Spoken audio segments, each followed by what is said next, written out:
let's see if you're ready. I'm ready. Bam, right, here we go. Comes in this very artistic box, and then there's a nice little almost carbon fiber aesthetic looking pouch here.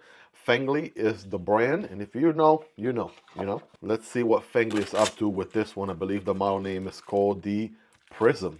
So yeah, hopefully you guys brought your protractors to geometry class, because we're going to be getting a 101 on geometry today. Here is the knife. It has a wiping cloth, and it brings an extra tool here, I believe, because there is proprietary hardware. It looks to be a triangular shape, right, to the specific hardware. I can already see some triangular hardware as well, so that's going to be pretty interesting. We'll get into that in a moment. But all right, here we go, ladies and gentlemen. Here is the Prism by FengLi, right? Check this out. I mean, at first it kind of gives me like GTC vibes in a way, like the Wii Solid, but this is completely different. I mean, it's definitely got the angular lines. It's got, you know, the very nice kind of geometry 101 style to it. This is T4 titanium here.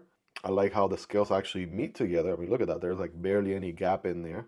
That is crazy. We have a titanium pocket clip as well. Let's just go ahead and check here with the magnet of truth. All right, good.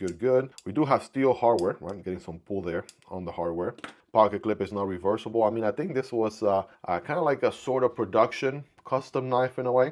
I believe, if I'm not mistaken, most of FengLi's work, from what I understand, is custom knives. So this is a way to kind of get more of his designs out on people's hands. But without further ado, we have a flipper tab here. No jimping on it.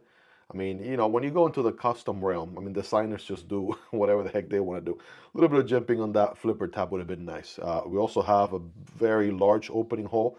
We'll test that out and see how it opens. But let's just go ahead and check out the blade. And bam, holy macaroni, guys. Check out the blade on this thing. I mean, for starters, this is a good size knife right here. Look at this thing. Ooh, man. Definitely got the reach. We're looking at a very epic sort of sheep's foot blade here. Warney sheep's foot combo. We have a flat grind that's way more aggressive in this section, like at a very more aggressive angle. And then we have a more wider flat grind here towards the front. So it's a dual flat grind. We're looking at M390 steel with 60 HRC, according to all the details I was reading on the website. I mean, that is definitely the kind of dual ground you don't see every day, that's for sure. So that's looking wild. It's got this bead blasted finish to it. That looks very nice. I mean, it definitely matches the handle. Also got a little bit of saliva there from yours truly, you know, kind of leaving my mark in the world, if you know what I mean. But yeah, you absolutely get a pokey tip there, without a doubt. It is going to be a liner lock, so... Oh, come on, man. Come on, man. You didn't have to... Look at this thing. Did not have to go this hard with the drop shot action. Holy smokes, guys. I mean...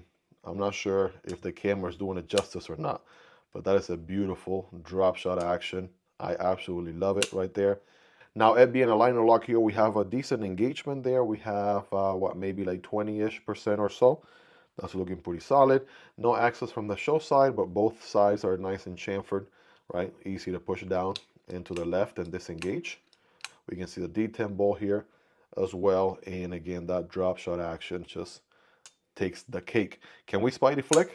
Come on, man. Of course you can. Of course. I mean, is that even a question? Look at this thing. Bam. Right there. Spidey flick all day. Yes, we can do that. Let's try to do a thumb deployment. Now, that one got me by surprise. I was not expecting that one to work as well. Because, again, it's not the biggest. It is a pretty long, you know, hole, but it's not the widest. So you can somehow still get at it and deploy it. And it's not uncomfortable. It just works. You have to push it down a little bit to get it to work, but it does. And yeah, Spidey flick. So at least you got 3 different deployment options. I haven't failed the flipper yet, which was going to be my biggest gripe. The D10 is not too aggressive. Definitely pretty well tuned for what it is. I definitely love that a lot. I mean, so far, making an absolutely great impression. Look at this handle. We got handle here for days. My KFC Sport baby hands don't even do it justice. You can fit a 6-finger if you have one right there. No forward choke option, at least if you do. I mean, you'll be kind of putting yourself in danger there a little bit, I feel. So I would just let the flipper tab be the finger guard, and then you're good to go. Ergonomics, pretty solid. I mean, regardless of how angular the handle looks like, that is absolutely okay, because it actually does not feel like a hot spot at all. So I'm going to go with a solid 9 out of 10. No jimping here on the blade. I mean, this is more of a custom knife, more of a collector's piece. How much of this knife are you gonna use as a daily user, maybe you want to, right? You don't want to keep it as a safe queen. And I say go for it because it is your money and you bought it. So, but sometimes custom makers make the executive decision to not give you any jimping. I would have loved some jimping there. Me, myself personally, right? Wouldn't have taken away from the design. It looks like maybe he wanted to keep it all clean and whatnot. So, other thing I'm noticing too is the design sort of carries. I mean, we have to zoom in for this just to kind of see how the design language goes. You know, like from here, you got this piece and then you got this other piece. And then these are actually see-through to the other side. Check that out. So, I mean, that is a very nice piece of detail right there, if you ask me. Yeah, I think it's pretty safe to say, it goes without saying, that this is an actual extra large knife for sure. If I were to pick one up myself, this would be my configuration. Nice and simple. I believe this one is the entry point. Just bead blasted titanium. It's got the monochromatic aesthetics that I normally go for. The titanium here, you know, certain companies, they do titanium and some of them kind of feel like a fingerprint magnet. This one just kind of smudges a little bit, right? The more you run your finger oils and sweat and whatnot, but you know, once you carry it, you know, you kind of get over it. But based on my experience from other knives, I feel like you get over that pretty quickly, you know, especially if you're going to be carrying it daily, right? Kind of put it in your rotation instead of having it as a safe queen. We do have a captive pivot, and again, the hardware is going to be that triangular measurement or bit that we looked at earlier in the video. And, you know, you can personally decide how you feel about that. I mean, that kind of gives me custom knife vibes.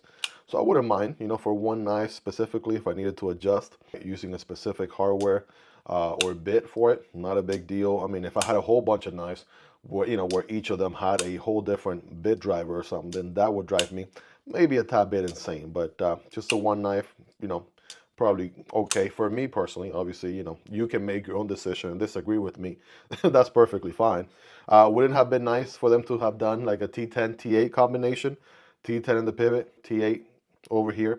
Yes, but at the same time, it wouldn't have given you the custom vibes, right, that you're getting with this one. So, I mean, overall, it is a very nice, pretty epic looking design. I absolutely like it. I wasn't expecting to like it as much, but it has my kind of geometry. I also do like the whole aesthetics here with all the different lines and things like that. It looks like the Lamborghini of folding knives, if you ask me. If I had to compare it to anything, and I'm a car guy, it definitely gives me, you know, Lamborghinis of the knife world sort of vibes. Guys, let me know your thoughts on this one. What do you all like about it, love about it, anything you dislike about it? All feedback is welcome. Let's hang out in the comment section down below. Again, this one is linked in the description and pin comments if you guys want to check it out. Hope you guys really enjoyed this one. If you made it to the end, you're the real MVP. Hope you guys have a wonderful rest of your day. Take care, and I'll see you on the next one, either this one or this one. Peace.